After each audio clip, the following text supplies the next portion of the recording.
L'audience de la Cour pénale internationale est ouverte.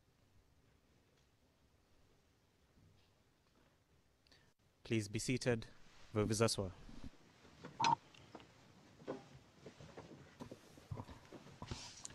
Good morning. Le président, bonjour. Bonjour, monsieur le témoin. Good morning, Council. Le président, bonjour au Conseil et bonjour à toutes les personnes présentes dans le prétoire.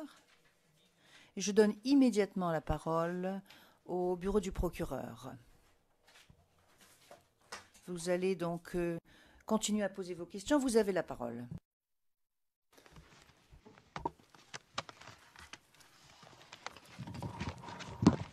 Bonjour, monsieur le témoin. Bonjour, maître.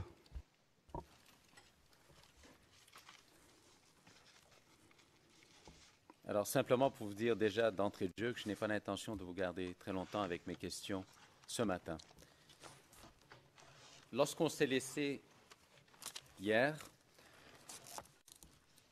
je vous ai posé des questions sur une personne qui s'appelle Konaté Navigué.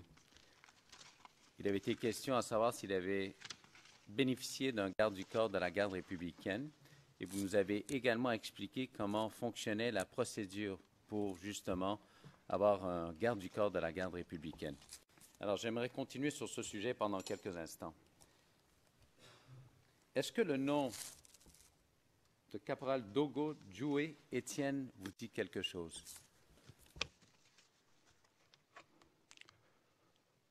Ce nom ne me dit pas grand-chose. Parce que je ne crois pas que ce soit un élément qui était à Trècheville avec moi. Parce que comme je l'ai dit tantôt, j'avais 3 bases, Plateau, Cocody, et certains de mes éléments aussi qui étaient affectés pour assurer les fonctions de garde-corps. Donc ce nom ne me dit pas grand-chose. Alors, j'aimerais quand même appeler le document qui se trouve à l'onglet 24. Et pour les fins du dossier, c'est CIV OTP 0071 0150, s'il vous plaît. Alors, monsieur le témoin, il va y avoir un document qui va apparaître devant vous. J'aimerais ça que vous le regardiez quelques instants.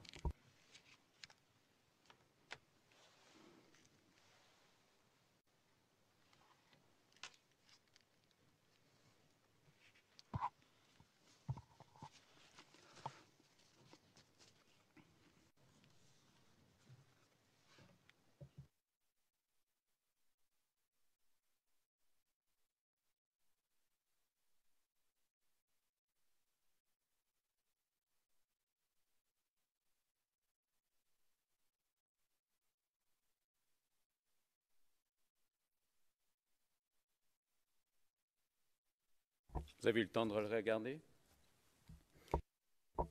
Alors, hier, lorsque vous avez témoigné, vous avez affirmé, c'est la page 107, ligne 13 à 16, que lorsqu'un élément est détaché en tant que garde du corps, il y a une note de service qui est faite et signée de la main du général. C'est ce que vous avez dit hier. Et en regardant ce document, est-ce que, dans un premier temps, si vous regardez en bas à droite, on voit qu'il y a un sceau qui dit garde républicaine, état-major. Est-ce que c'est bien le sceau qui était utilisé à l'époque par la garde républicaine, par l'état-major?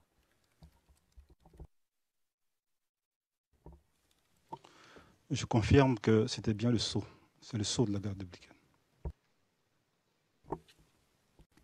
Et simplement, si vous êtes en mesure de nous le dire, est-ce que les initiales ou la signature qu'on voit, est-ce que c'est celle du général Dogboblé Bruno? Si vous êtes en mesure de nous le dire. Affirmatif, c'est sa signature.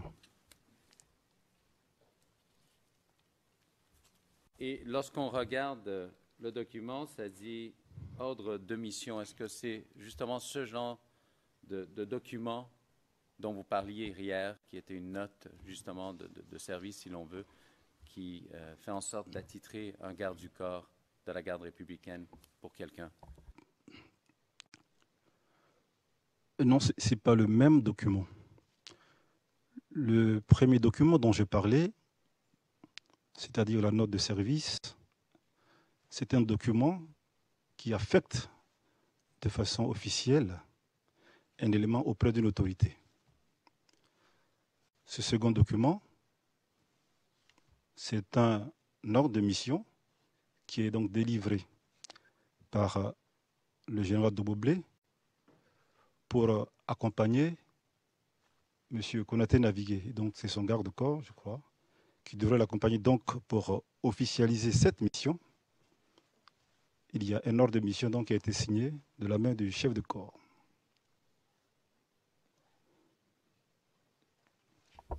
D'accord, merci, Monsieur le témoin, pour la précision.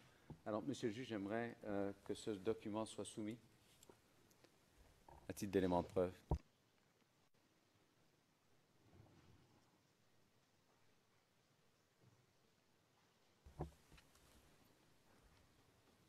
Également, Monsieur le témoin, j'aimerais There is savoir... no- excuse me. Le président, excusez-moi, ce n'est pas la peine de le demander. Cela fait maintenant partie du dossier.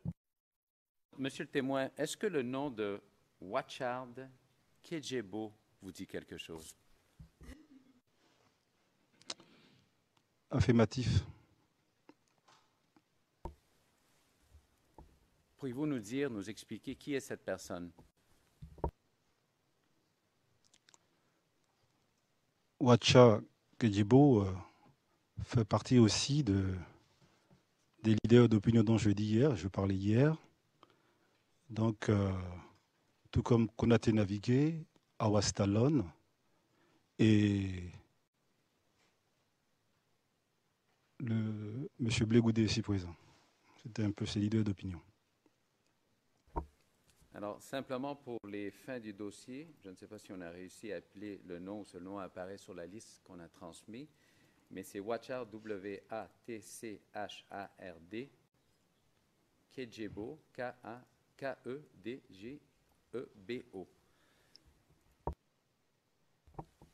Est-ce que le nom de Serge Kofi vous dit quelque chose, Monsieur le témoin?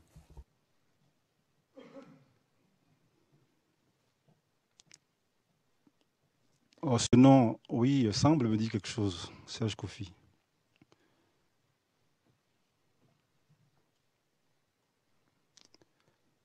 Peut-être s'il y a un document ou bien quelque chose qui pourrait voir s'il s'agit de la même personne, c'est à laquelle je pense.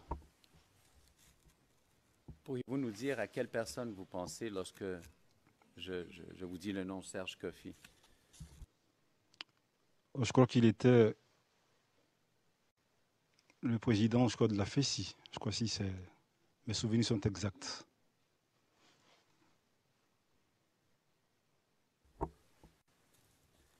Une dernière question sur cette ligne de questions sur les gardes du corps. Est-ce que vous avez une connaissance quelconque à savoir pourquoi on avait attitré des gardes du corps pour ces personnes-là qui n'étaient pas dans le gouvernement? C'est pour assurer leur sécurité.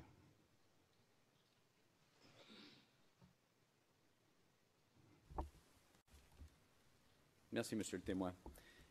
J'aimerais aborder toute une autre ligne de questions avec vous, Monsieur le témoin. Je vais aborder plusieurs sujets avec vous ce matin. Alors, on ne passera pas beaucoup de temps sur chaque sujet.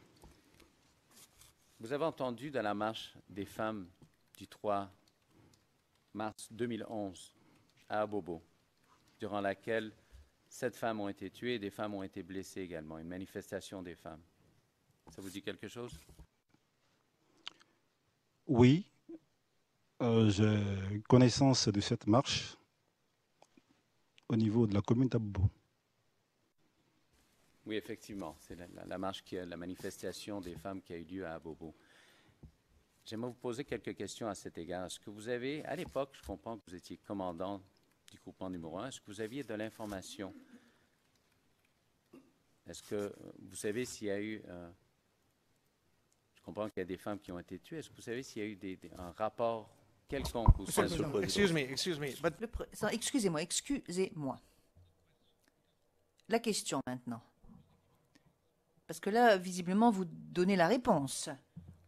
Et vous lui demandez, vous lui posez la question, que savez-vous au sujet de la marche des femmes? C'est une question simple, Monsieur Garcia, tout à fait, c'est une question simple. Enfin, je ne voudrais pas m'apesantir sur la question, mais ce que j'aimerais savoir, c'est si le témoin a été informé de rapports ou de griefs ou de plaintes exposées auprès de la garde républicaine ou au sein de la garde républicaine à ce moment-là.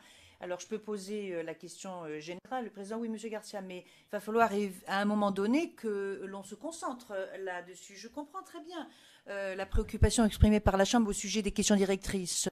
Si vous souhaitez que je pose une question générale, je peux le faire. Le président, c'est pas une question de question générale. Mais en fait, il s'agit d'avoir la réponse. Monsieur Garcia, je peux tout à fait poser une question générale. Interrompu par Maître Altit. Le président, je pensais que mon intervention aurait pu justement porter sur ce que vous allez dire.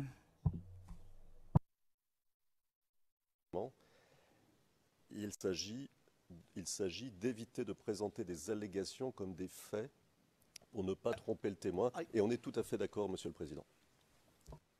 Absolutely. Le président, tout à fait, tout à fait. C'était justement le sens de mon intervention. S'il vous plaît, posez une question sans pour autant fournir une longue explication au sujet du besoin de poser la question. À cet incident. Vous pouvez reprendre la question, maître, s'il vous plaît, parce que je n'ai pas entendu. Alors, en ce qui concerne cette marche des femmes, où il y a eu les incidents où des femmes ont été tuées, est-ce que vous avez... Monsieur le Président, Monsieur le Président. let me pose a question. Le président, laissez-moi poser la question alors, s'il vous plaît.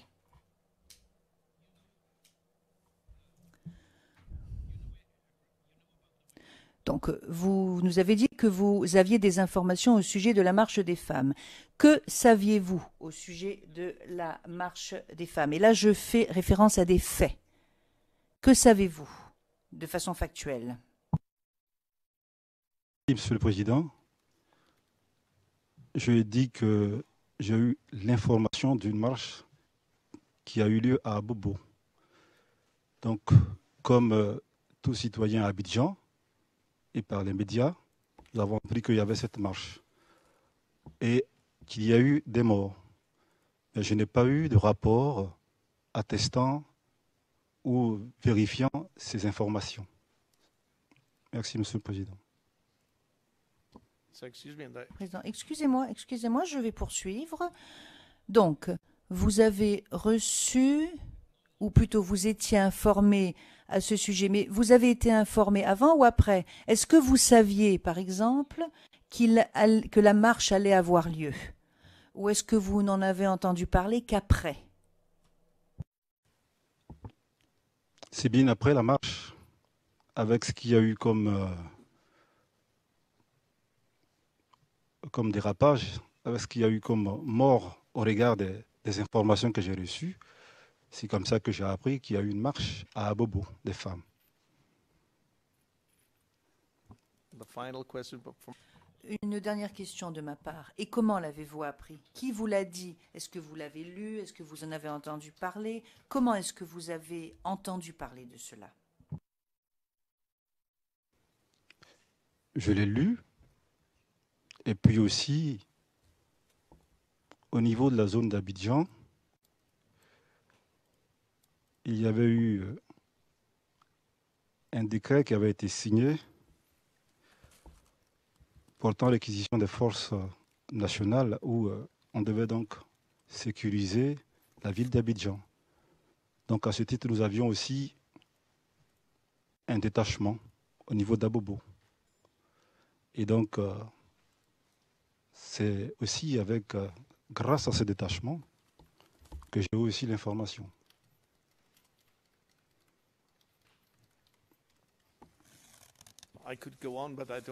Je pourrais poursuivre, bien sûr, mais je ne souhaiterais surtout pas. Monsieur Garcia, merci, Monsieur le Président. Le Président, non, je vous en prie, Monsieur Garcia. Monsieur Garcia, merci. J'ai encore quelques autres questions à poser. Rapport. Est-ce que je comprends bien que c'est au sein même de la garde républicaine, vous n'avez pas eu de rapport concernant cette marche du 3 mars? Non, je n'ai pas eu de rapport. Parce qu'en fait, s'il y avait un rapport, c'était plutôt le commandant de la garde républicaine qui devrait recevoir ce rapport, pas moi. Vous, est-ce que vous avez eu connaissance d'un quelconque rapport qui aurait été fait au commandant de la garde républicaine à cette époque concernant les événements du 3 mars?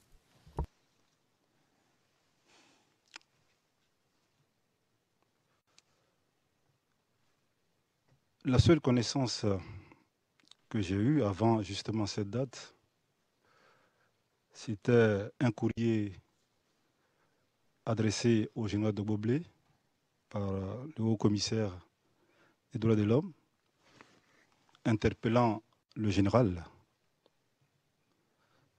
d'exaction extrajudiciaire de la part de la garde républicaine.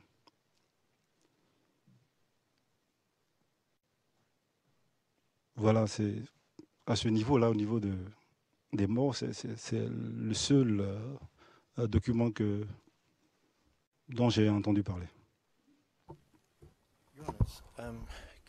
Maître Rocher, Monsieur le Président, pourrais-je quand même attirer l'attention de la Chambre et de mon estimé confrère sur quelque chose? Car nous ne voulons pas intervenir comme ça, sans cesse.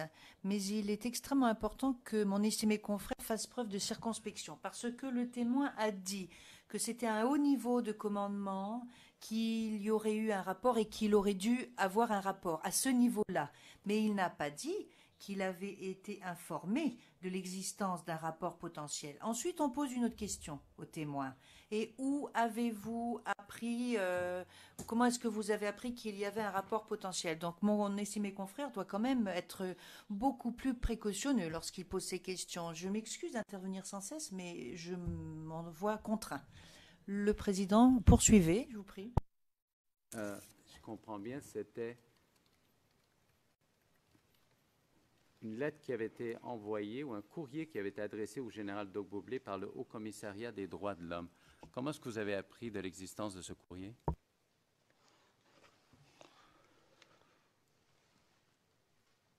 C'est un courrier que j'ai vu lors de la lecture de mon audition à Abidjan, avant mon arrivée à l'Aïe.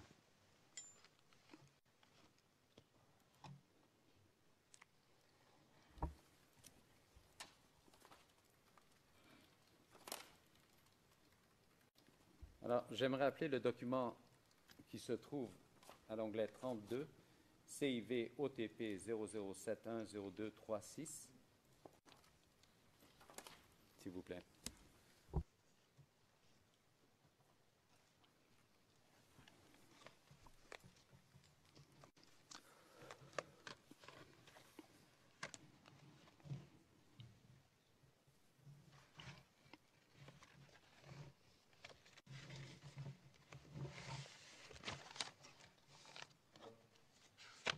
J'aimerais ça qu'on passe à la page 0237, s'il vous plaît.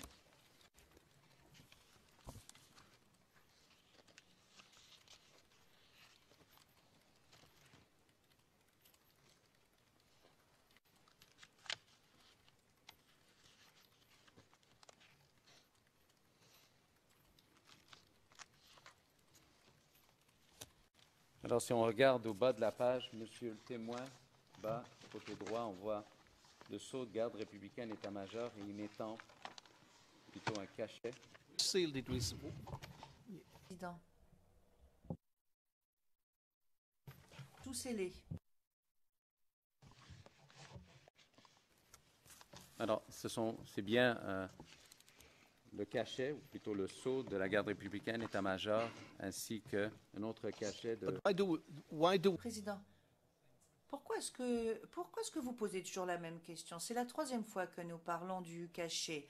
Nous savons bien maintenant qu'il s'agit bel et bien du sceau ou du cachet de la garde républicaine.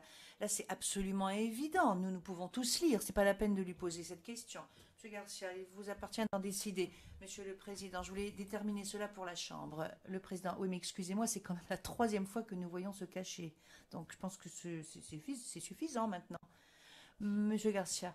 Bien, Monsieur le Président.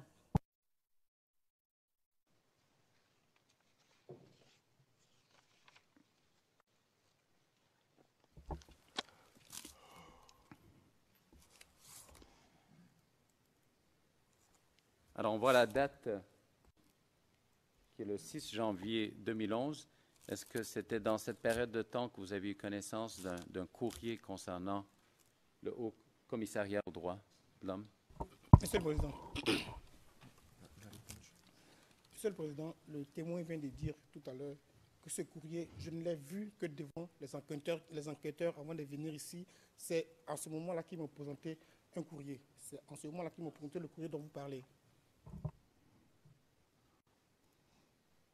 No, he didn't say this. Le président, non, ce n'est pas ce qu'il a dit. Ben, en tout cas, pas dans la version interprétée. Le président, excusez-moi, maître. Quand avez-vous vu pour la première fois ce document, monsieur? Si tant est que vous l'ayez jamais vu auparavant. C'est exact. Je ne l'avais pas vu auparavant. Je dis que j'ai vu ce document lors de la lecture de mon audition dans le mois de septembre avant mon arrivée. Okay. Le président, bien. Vous avez la parole, monsieur.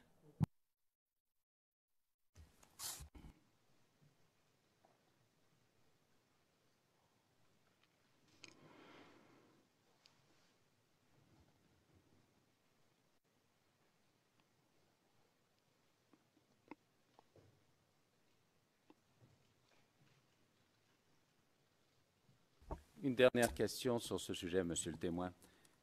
Quand est-ce que vous vous rappelez à quand vous avez appris du fait qu'il y avait un courrier qui avait été envoyé du Haut Commissariat des droits de l'homme? Est-ce que vous vous rappelez de la date approximativement? Well, I think this. Le président. Mais il a répondu. Il a dit qu'il ne le savait pas avant de le voir. Enfin, c'est ainsi que j'ai compris les choses. Monsieur Gaza, oui, je comprends, monsieur le président.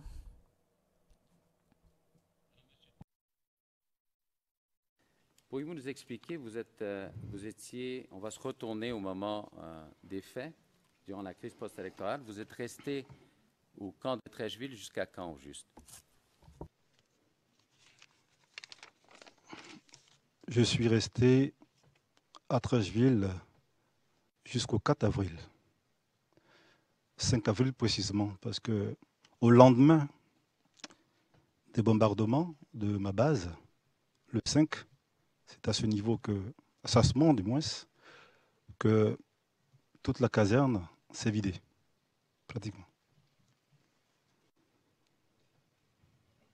Qu'avez-vous fait par la suite? Juste après cela, le capitaine Kouassiblé m'a appelé pour me dire est-ce que j'avais appelé le général Doboblé. Je lui ai dit non. Et ensuite, j'ai appelé le général pour lui faire le compte rendu de la situation après les bombardements.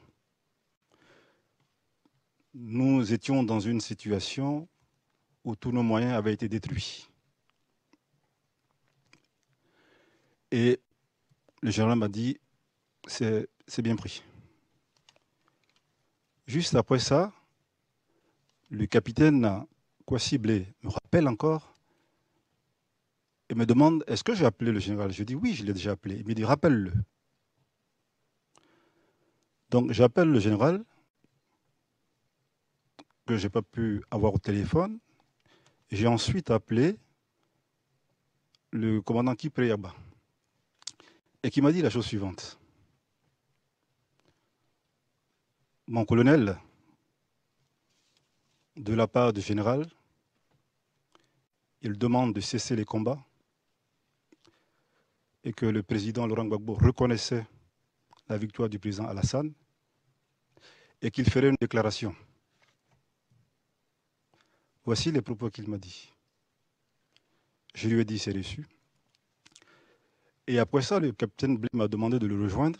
Il était déjà du côté du débarcadère à Trècheville, parce qu'à environ 300 mètres de la caserne, il y a la Sotra, qui est une compagnie, une société de transport fluvial, lagunaire. Et il m'a dit, rejoins-moi là pour qu'on s'y rende à la base navale de Locoduro. C'est ainsi que je m'y suis rendu. Et une fois à la base, j'y ai passé une nuit. Et le lendemain, j'ai regagné mon domicile. Voici un peu ce qui s'est passé.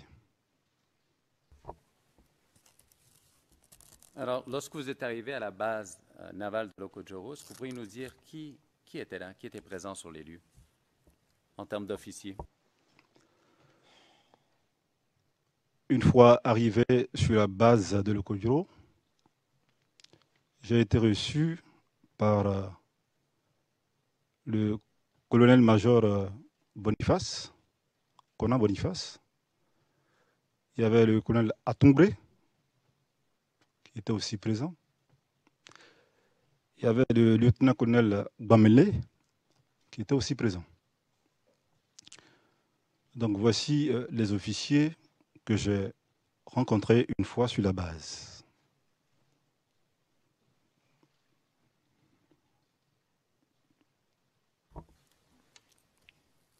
Et pourriez-vous nous dire ce qui se passait sur la base lorsque vous êtes arrivé? Lorsque je suis arrivé sur la base, j'étais donc dans un bureau avec ces officiers que je viens de citer. Et lorsque j'ai entendu une sirène, et donc je sors, c'est à ce moment que je vois des jeunes gens, et alors là, très nombreux, affluer vers un point de regroupement. Alors, le lieutenant-colonel Bamele vient vers moi et il me dit qu'il venait de recevoir un ordre de la part de sa hiérarchie et donc qu'il lui demandait de reprendre les hostilités. Et il m'a demandé, mais quelle attitude il devait avoir en ce moment. Et je lui ai répondu, il a reçu l'ordre de sa hiérarchie de l'amiral Vagba, Fossigno, mais il répond de lui. Mais moi, mon chef de corps m'a dit que la bataille était terminée, donc je m'en tenais à cet ordre de mon chef de corps. Voilà un peu ce qui s'est passé.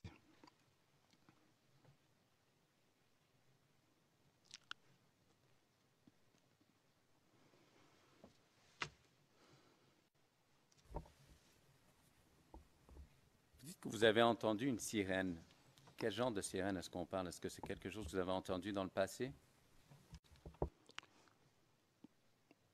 Oui, c'est une sirène, parce que pompier j'étais, bon, dans les casernes, sapeurs-pompiers. Ces sirènes existent, en fait, c'est des sirènes qu'on utilise lorsque on demande le regroupement de personnes.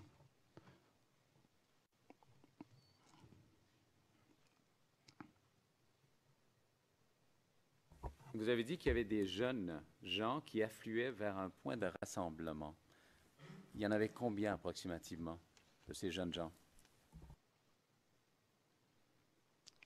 Environ 400. J'étais vraiment nombreux. Est-ce que c'était des hommes ou des femmes?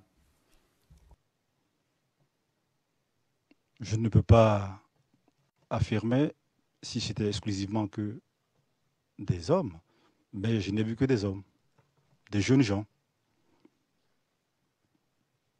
En fait, c'était quoi ce rassemblement, d'après ce que vous avez vu?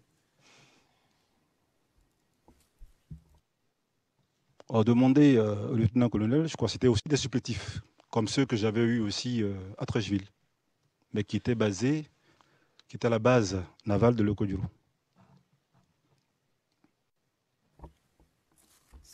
Savez-vous de quelle origine ils étaient, ces supplétifs? Je ne puis reprendre tout simplement parce que je n'ai pas vraiment pratiqué ces jeûnes. Moi, j'ai passé mon chemin lorsque j'ai vu ce rassemblement. Et c'était donc le lieutenant-colonel Bamene qui en avait la responsabilité. Est-ce que ces jeunes avaient une tenue réglementaire lorsque vous les avez vus?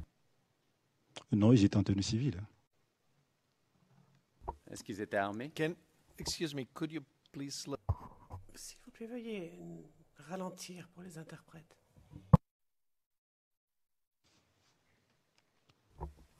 Est-ce qu'ils étaient armés, selon ce que vous avez vu?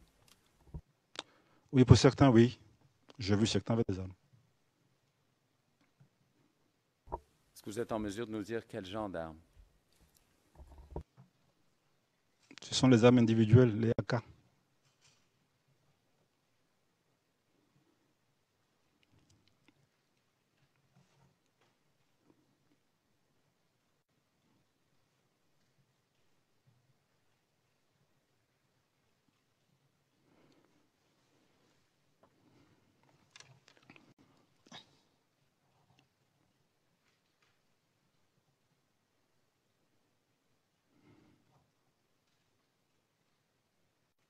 Simplement pour le dossier, Monsieur le témoin, je crois comprendre que vous avez parlé d'une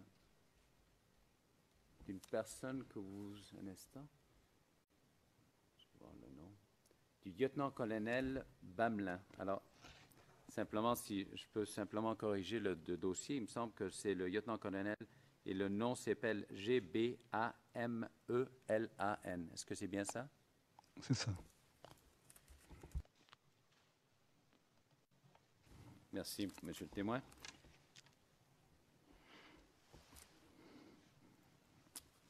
Un instant.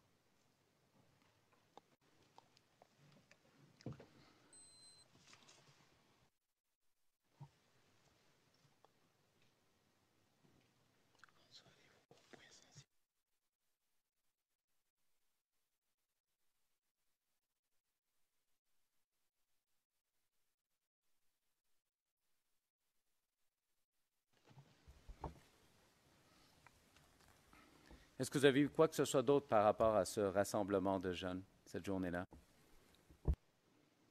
Non, parce que moi, je m'étais retiré dans une chambre pour me reposer.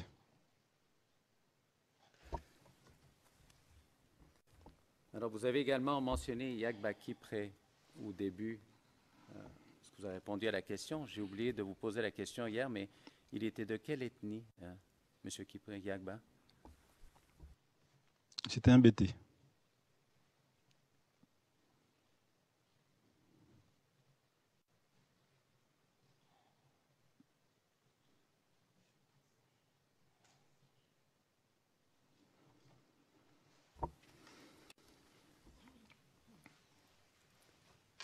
Une dernière question par rapport à cet événement, Monsieur le témoin. À ce moment précis, lorsque vous arrivez à la base navale de Locojoro, quel était l'état de la situation? Est-ce qu'on continuait à se battre? Qu'est-ce qui se passait sur le terrain? Sur le terrain, les combats avaient cessé. Y avait-il des officiers qui continuaient? Oh, à ma connaissance, non.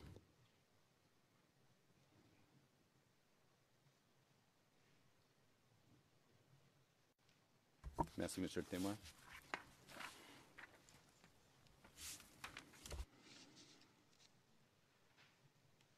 J'ai quelques dernières questions pour vous, Monsieur le témoin.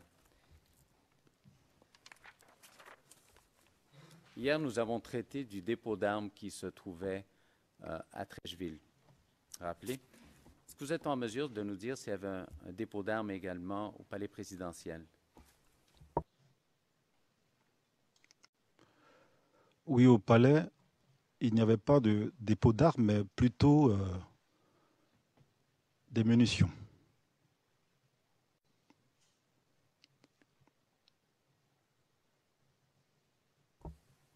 Est-ce que vous êtes en mesure de nous dire où elles se trouvaient dans le palais présidentiel?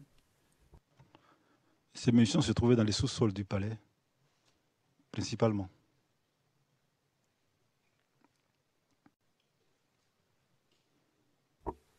j'aimerais quand même juste savoir, pour qu'on puisse bien comprendre la situation, est-ce que vous, à l'époque, lorsque vous étiez commandant du groupement numéro 1, est-ce que vous aviez raison, si on voulait obtenir des munitions, est-ce qu'on allait les chercher au palais présidentiel, à Setsout? À quoi servait ce dépôt de munitions? C'était un dépôt de réserve, en fait.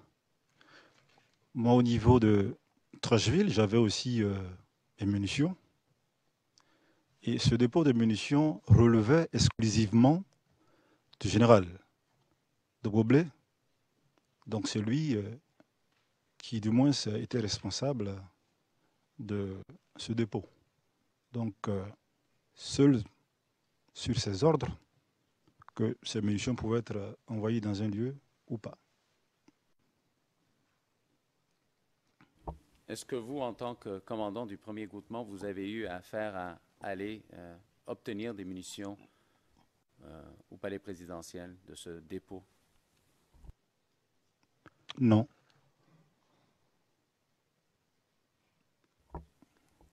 Est-ce que vous êtes en mesure de nous dire comment fonctionnait la procédure si on voulait obtenir des munitions du dépôt de munitions se trouvant au palais? Comment est-ce que ça fonctionnait? Est-ce qu'il fallait obtenir une autorisation? Oui, je disais tantôt que ce dépôt était sous la responsabilité du général. Et donc, si moi j'étais dans un état de besoin, je pouvais lui en faire une demande pour qu'il puisse donc me donner. Mais je n'étais pas dans cette situation et donc jamais je n'ai fait une demande de munitions. Avez-vous eu connaissance d'une quelconque demande faite par d'autres officiers faisant une demande de munitions de ce dépôt?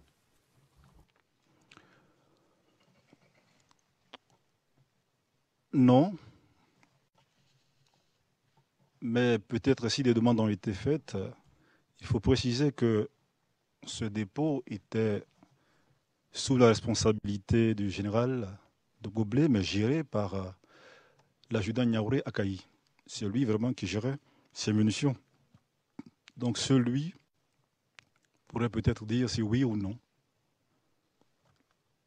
Il y avait une demande de munitions, mais je ne peux pas répondre à sa place.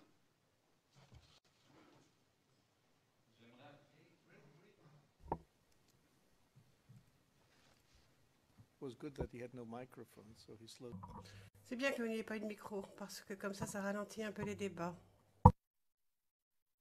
Appelez le document qui se trouve à l'onglet 27, CIV OTP 00710223.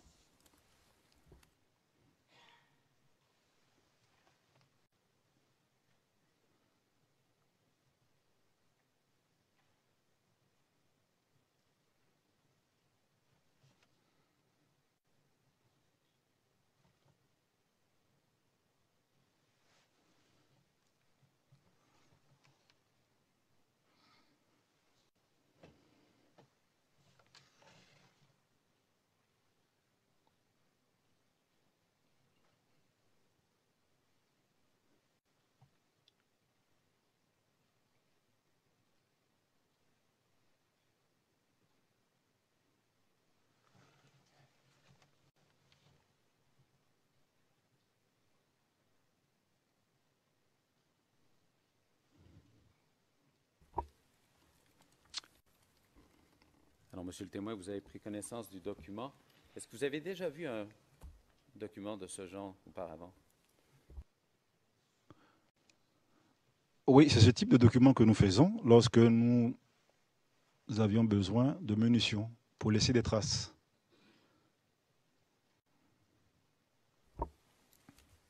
Et lorsqu'on regarde le document, on voit que, au bas de la page, on mentionne le chef d'escadron Coucougnon de la Gendarmerie nationale. Vous voyez? Affirmatif. Alors, pouvez-vous nous dire quelle était je comprends qu'il était chef d'escadron,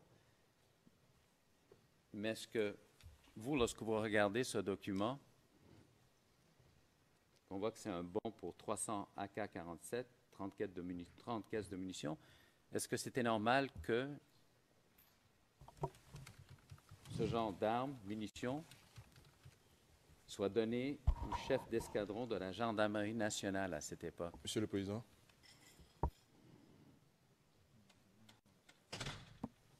Maître Ndri. Maître Ndri? L'interprétation en anglais est très claire chez vous, mais il pose la question en disant est-ce que c'est normal? Je pense que là, on lui demande un avis, ce n'est pas un fait. Est-ce que c'est normal? Your Honor, my question. Monsieur le procureur, écoutez ma question, le président, et reformulez votre question, ce sera plus simple. À cette époque, à ce moment-là. C'est la même chose. Alors, I would say so. Le président, oui, il a raison. C'est absolument la même chose. Ce qu'il pense, ce n'est pas un fait.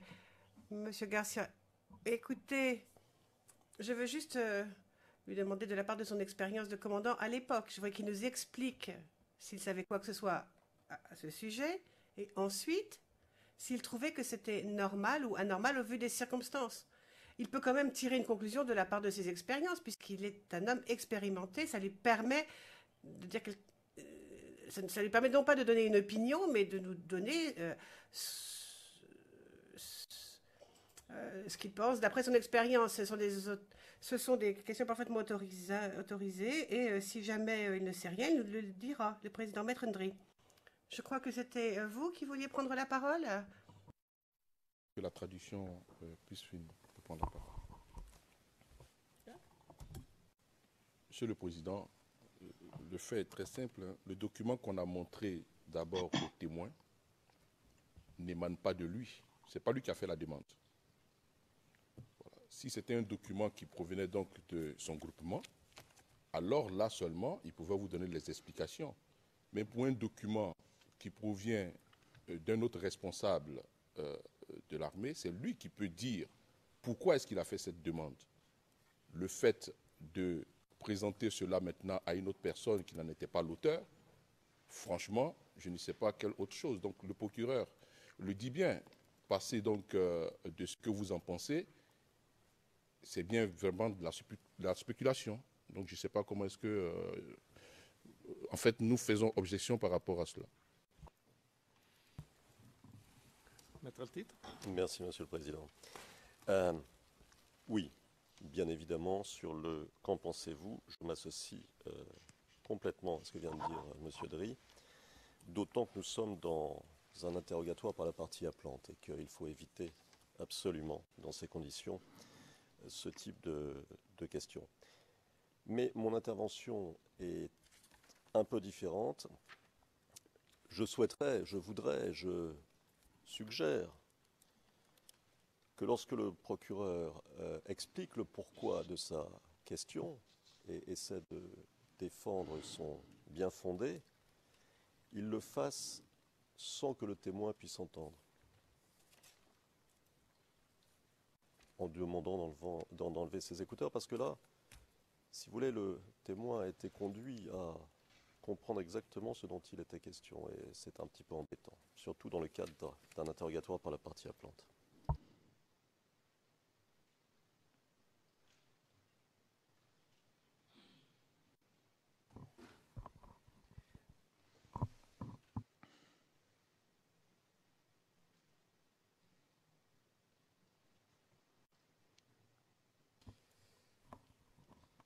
I think the question is... Président, je pense que la question, telle qu'elle est posée, enfin je sais bien où vous voulez en venir, je pense que la question est autorisable.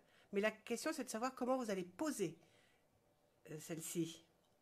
Si vous dites, est-ce que c'est le cours normal des choses, de demander ceci ou cela, ça, ce serait correct.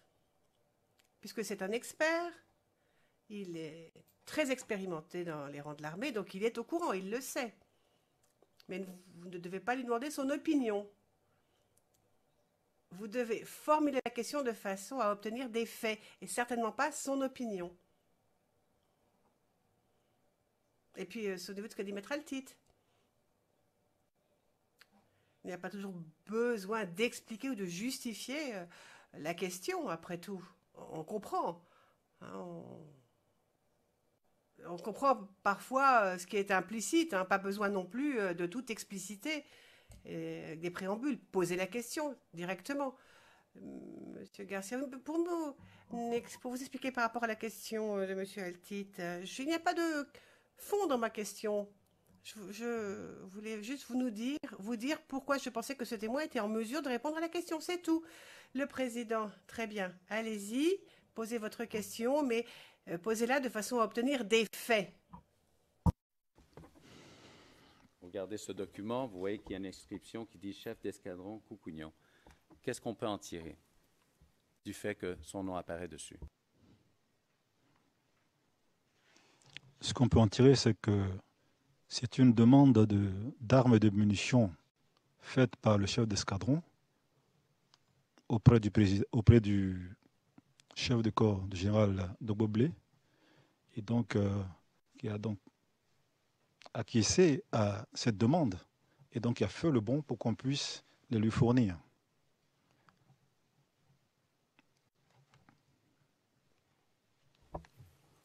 Alors, ma question est la suivante, suivant votre réponse. À l'époque, selon votre connaissance, votre expérience, est-ce qu'il était normal pour quelqu'un d'autre, en dehors de la garde républicaine, de faire une demande pour des munitions auprès du général Dogboblé Bruno?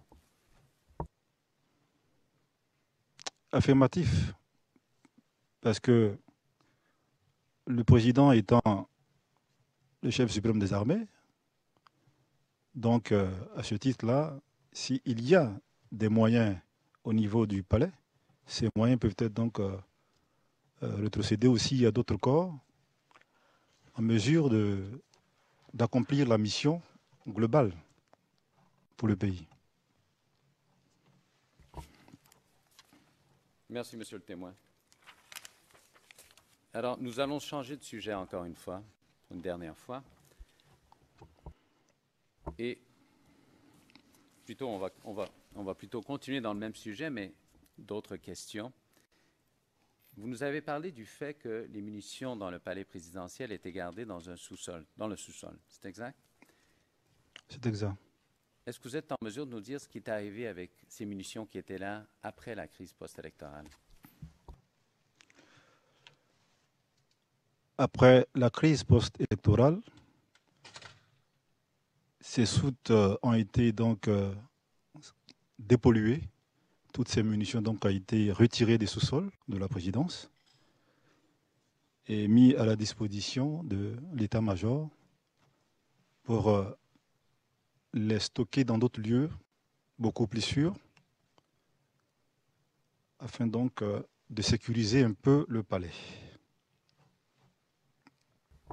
Est-ce que vous vous rappelez de qui a justement procédé à cette dépollution des munitions? Bon, ça a été fait avec... Please. Président, ne caracolez pas ainsi. Cette dépollution a été réalisée par l'état-major du Côte d'Ivoire avec aussi l'expertise de l'ONUCI et des forces licornes.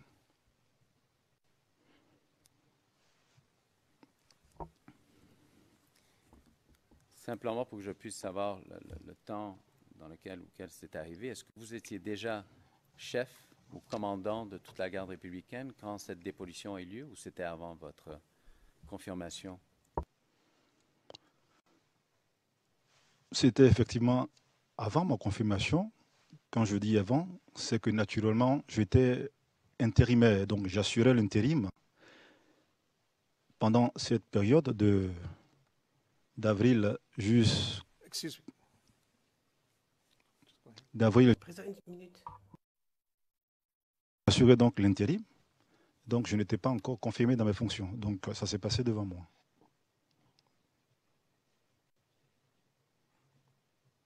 So how do you... Alors comment savez-vous?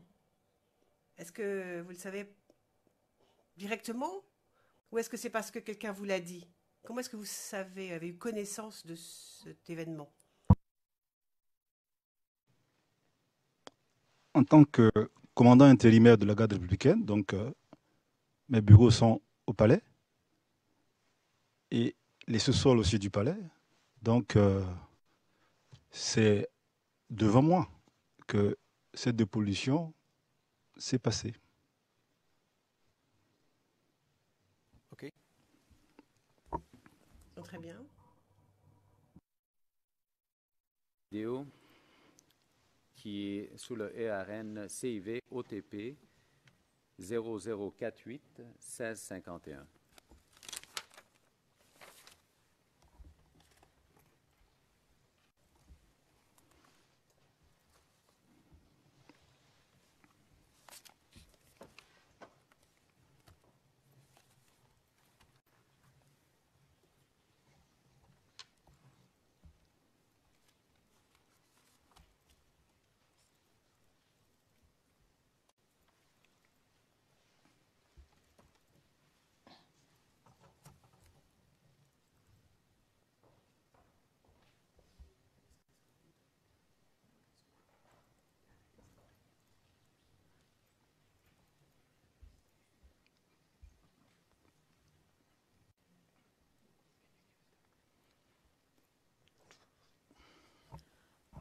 Excuse me, before you play. La greffière d'audience, avant que nous montrions la vidéo, pouvez-vous nous dire si elle est publique ou non? Monsieur Garcia, oui, elle est publique.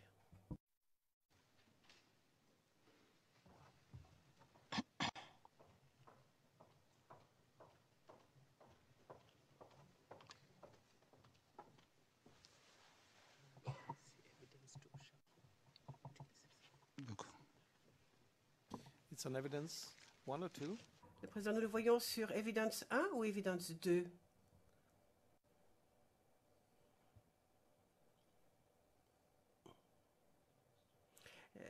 C'est visiblement évidence 2.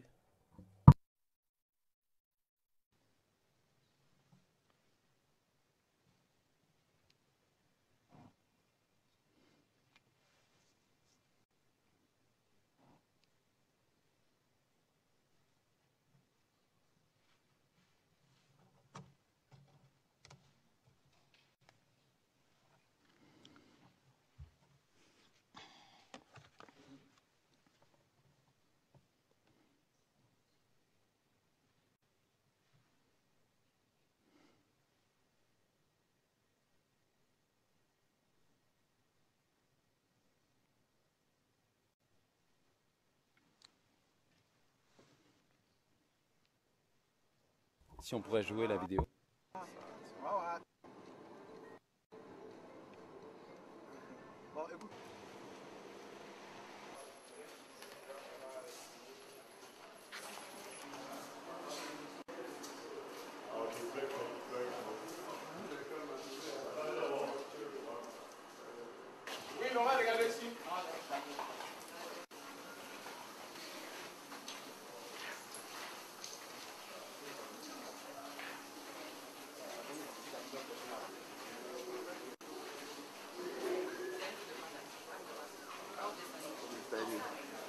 Oui, c'est ça.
Donc,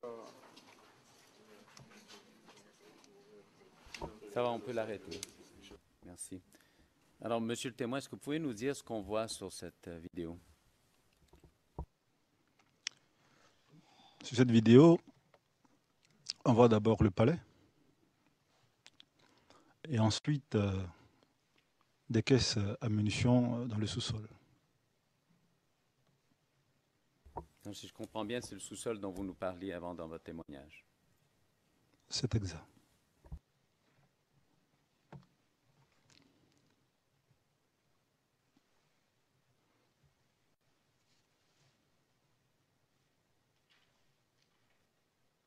Je demanderai un instant, monsieur le juge.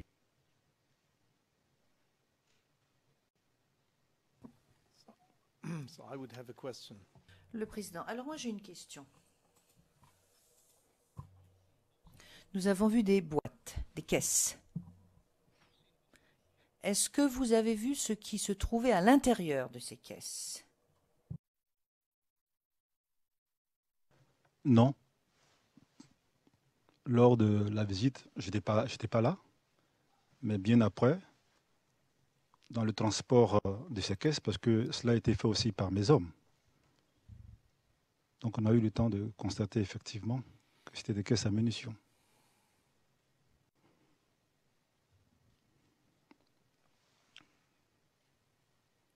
By ammunition?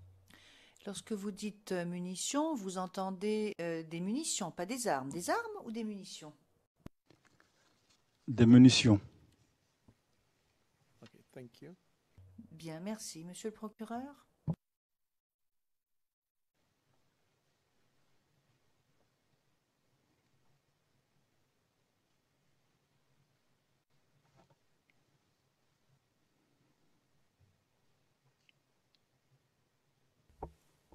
Juste une dernière question sur ce même sujet, monsieur le témoin.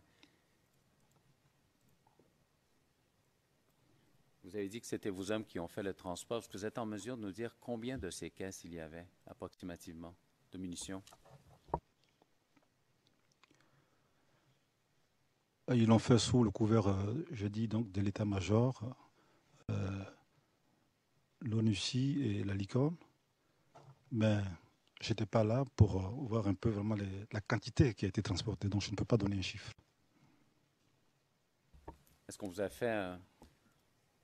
fait un quelconque rapport sur la quantité ou est-ce que vous avez eu de l'information à ce sujet? C'était piloté par l'état-major général. Donc je n'ai pas pu avoir un rapport à l'issue, non.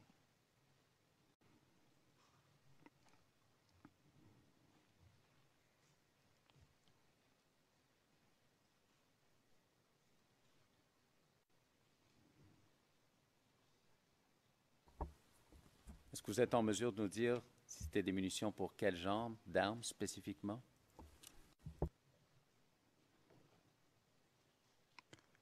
Pour les armes individuelles, les armes semi-collectives, type RPG,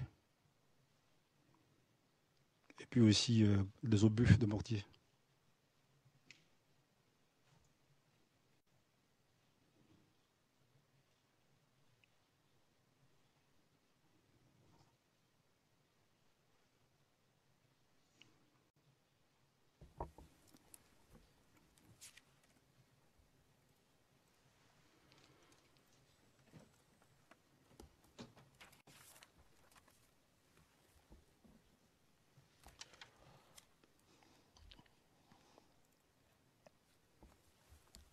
Dernière question pour vous, monsieur le témoin. Est-ce que suite à la fin de la crise post-électorale, vous vous êtes adressé à la population de Trècheville? Affirmatif.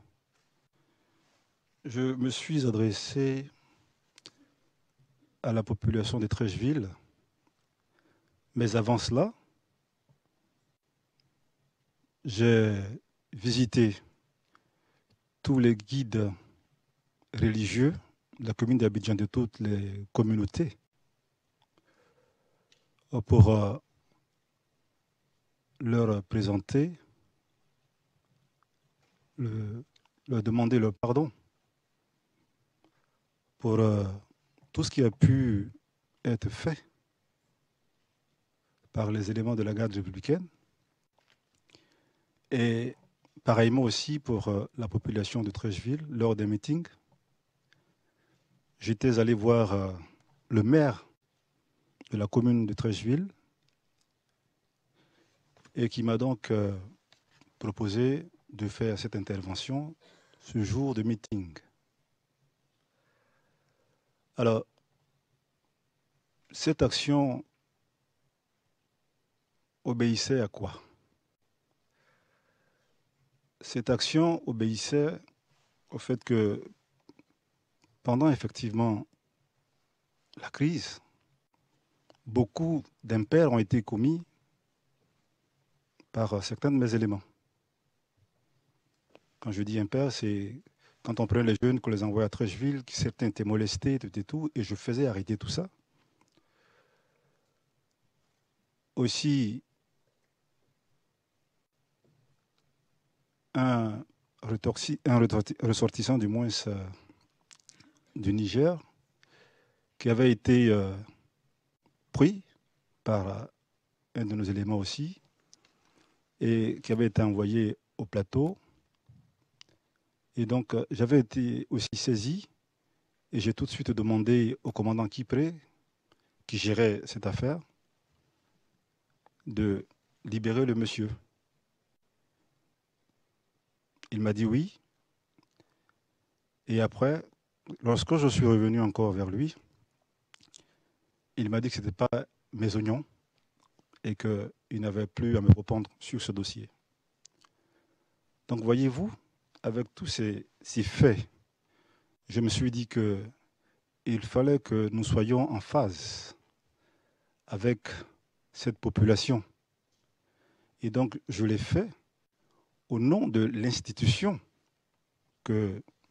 dont j'avais la charge, pour simplement demander aux populations de pardonner tout ce qui a été fait et de regarder vers le futur et d'aller vers la réconciliation. Voilà ce qui a guidé un peu mon action. Merci, monsieur le témoin. Je n'ai plus de questions pour vous, monsieur le juge.